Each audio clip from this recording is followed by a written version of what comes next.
Hey, shipmate. What up, shipmate? What up? I'll tell you what's awesome is I was not expecting this, but I woke up this morning and there's some beautiful snow on the ground, a little bit of snowflakes falling down, continuing to snow throughout the day. Beautiful, amazing. A I had a day lot the of Lord has. I had a lot of snow at my house. I had like 4 or 5 inches. I was not expecting that at all. Wow. Yeah, I wasn't expecting. I didn't have 4 or 5 inches, but I was not expecting this. That would have been sweet yesterday while we were on the mountain to get a little bit of 4 inches of snow the night before. That'd been awesome. But we had a great day. We had a great day. When I said today is the day the Lord has made. Yesterday, I was yelling at my boys, but I've committed in the morning to not yell at them. I assign them rewards. I award them punishments. I'm sorry. And so the awards are like, hey, okay, now you're struck out today for all iPad. I will give you an opportunity to negotiate with me. The only negotiating piece that you have is burpees. So if you guys find a commensurate number of burpees that you'll both do, then potentially we'll consider at the end of the day, you could get this back. I'm not going to yell at you guys. I'm not mad. I'm done with the mornings being something that is contentious. Right. And I'm telling this, and I was like, you guys need to address your hearts because today is a beautiful day. Today is the day the Lord has made. We should rejoice and be glad in it. This your heart should celebrate. And Jake's like, that's Christmas. And I was like, what? What are you talking about? And he goes, the day the Lord was made was Christmas. And I was like, no, dude, like every day is the day the Lord is made. It was just such a funny conversation to me that we kind of just went off the rails. And I was like, what are we talking about? None of it was fascinating what they pick up, what they hear. And the developing our children spiritually, mentally, physically is a challenging thing. And sometimes the comments that come out of that are completely unanticipated, completely unanticipated. But today is the day the Lord has made, Stuart. So we should rejoice and be glad in it before this conversation. I have no idea how to transition from that. You don't. So I'm just going to do it. Okay, cool. Uh, Yesterday, it's funny how things come back. And I'll say one of the things I value about the Naval Academy, there are some lessons that we just like sometimes I'll even pull out my reef points for those Naval Academy grads listening or current students, whatever. Um, we have this little book that I have. It's called Reef Points. It's just got like, it makes you memorize, the mission of the United States Naval Academy is to be a mission with ideals of highest ideals of duty, honor, loyalty, like all these things, right? Like it forces you to like just have rote memorization. And when you're doing it, it just seems kind of dumb. Quite frankly, it seems dumb. Well, there's two things that have uh one I go back all the time. It's the five basic responses. At the Naval Academy, it that was a source of like frustration, right? Like, dude, you don't make excuse. So, I mean, for those of you that the uninitiated, sir or ma'am, so I'll just say sir, yes, sir is the first, sir, no, sir is the second. Uh, sir, I'll find out, sir is the third, right? Like they ask you a question, they don't want you to make stuff up. Like I'll find out and I'll report back. Um, this one I love, sir, no excuse, sir, right? No excuse. It, they typically comes after someone asks you, what is your major malfunction? Like, why can you not figure this out? Like, sir, no Why did you excuse. jack this I have up? no excuse. And the last one is sir, aye, sir, right? Like I in the Navy is like, yep, I will execute. But acknowledge receipt, I will execute. I will do what you said. And I've used those now, like those will go through my head now, 25 years later, when I'm facing challenges and I'm like, dude, no excuse. Like just get it done. Like do what you got to do. My yes is my yes. That's biblical. My no is my no is biblical. Aye. Like sometimes you just got to say aye. Like, oh, you ask me to do something, aye. Like I'll do it. Right. But the one that hit me yesterday, like hit me like a ton of bricks. Another one is eyes in the boat. Eyes in the boat. And I was at the gym and there were two things that happened very specifically in that moment.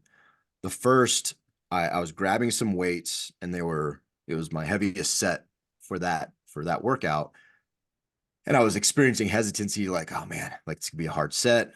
and I looked in the mirror and I was like real close to the mirror because the weights are right close, real close to the mirror. And I looked at myself in the eyes. I'm like, dude, eyes in the boat. Like, let's go. Like, focus. Grab these weights, go sit down and start knocking it out.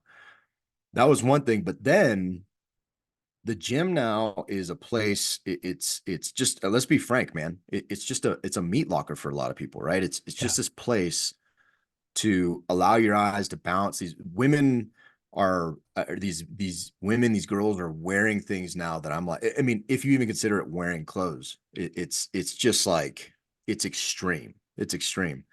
And dudes very similarly doing the same thing.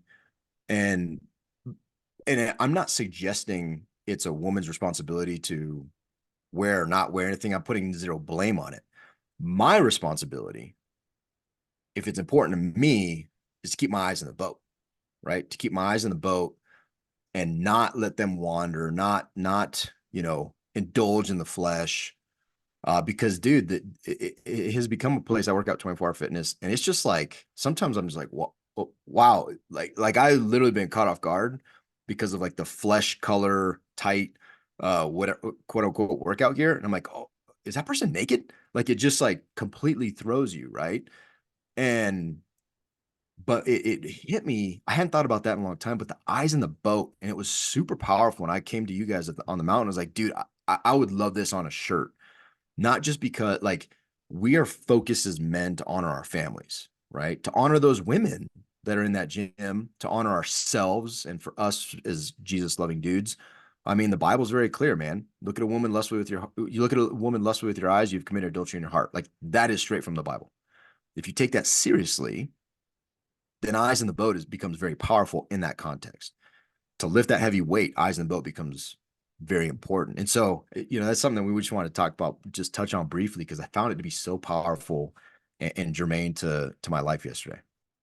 Yeah, dude. It's a great little saying. And if you go back and think about what it really means in the Navy, you're driving a ship. You're responsible for navigating that and staying on course and not getting off course and potentially like going aground or hitting rocks or something like that. And you have to be focused. You have to be focused on navigating the ship, and your eyes should be in the boat, like making sure that you're going the direction and staying course on where you need to be going. And you can't get distracted. And I feel like there's so many distractions right now in this world. There's so many distractions. And that eyes in the boat saying could be used in so many different ways.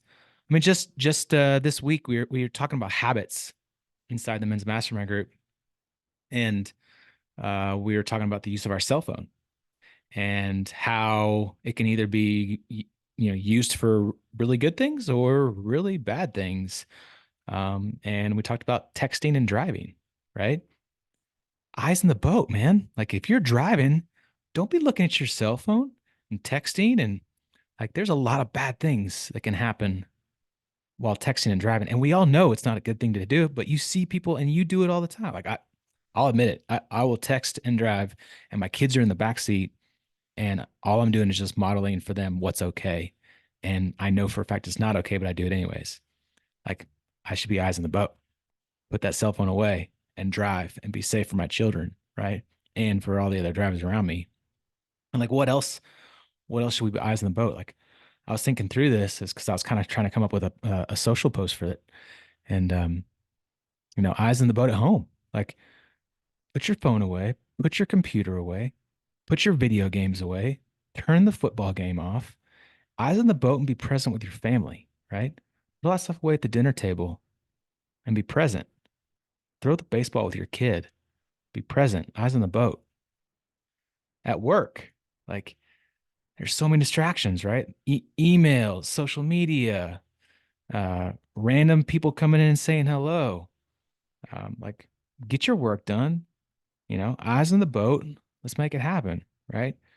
Um, I mean, man, like we can go on and on with different ideas, but it just being intentional and having focus and staying course.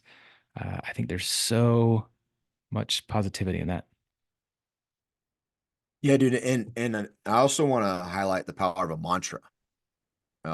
There's oftentimes just voicing something, words have power, right? So just for me, I mean, I talk to myself a lot in general, but like especially in the gym, I talk to myself quite a bit. Like a lot of times I'm saying things like, come on, dude, like stop wasting time, right? To get to the next set. I'm like, stop wasting time. Hey, don't be weak or whatever it is. Like I just tell myself, or great set. Well, eyes in the boat or any kind of mantra, if you take it seriously, like if you have that, it's like a Bible verse memorization. One of the biggest things that anybody who is an advocate for Bible verse memorization is so that you have the tool and the answer when the challenge comes. Right. So like if I'm struggling with, like that I love is a verse focused on not being easily offended. Right. When someone says something or someone cuts you off, to have that verse like dug in there, when someone cuts you off, if you have a moment, and it's this is not like this is science, right? This is taking thoughts from your whatever you're from this part of the brain to this part of the brain, your medulla oblongata. I mean, it's moving. It's forcing yourself to uh to stop and think and counting to 10. Like it sounds so childish. That really works. So if you have something like eyes in the boat that you can say, like, man, it has the power to break a cycle immediately, right? It has a power to break a cycle immediately. So if it's important to you to not text and drive, and I want to emphasize, there was a dude who shared a story. I'm not going to share it here. We don't have permission for that, but like there are very real consequences in this guy in our group's life and his family's life that like very real consequences, very unfortunate consequences because of texting and driving, like extreme. And so if it's important, then that's something that immediately I can be like eyes in the boat, dude. Eyes in the boat. All right. And then I'm back. Immediately I'm back. I'm with my kids. I'm in the moment. I'm whatever it is I'm trying to do. And you're back to it. Right. So I would encourage people to have these mantras and no kidding, take them seriously and think about the implications and think about who you want to become, the man you want to be, the woman you want to be. Have these mantras that are set up that give you, like for me, it was so effective, dude. My eyes started wandering yesterday, and I was like, eyes in the boat. As soon as I said that, boom, I was dialed in, and I was hitting like 300-pound dumbbells, baby. No, you That's weren't. not really what happened. No, you weren't. 30-pound dumbbells, though. 30-pound dumbbells are dope. 3 pound dumbbells? Hey, if you do 10,000 reps with 3-pound dumbbells, you're a baller. Okay. Just throwing that out there. I'm not gonna lie, man. I got some little 3 pound dumbbells on the back of my Peloton. I'm like riding and I'm like doing like punches and like all kinds of like, You arm shouldn't curls admit and that. triceps and You yeah. shouldn't admit that. No, just saying. 10,000 curls with 3 pound weights it'll get you. Eyes in the boat. Aye, aye, sir. I love it, dude. I love it. Bye now. And remember, Christmas is not the only day that the Lord has created. Full circle. Nice job. Full circle. See ya.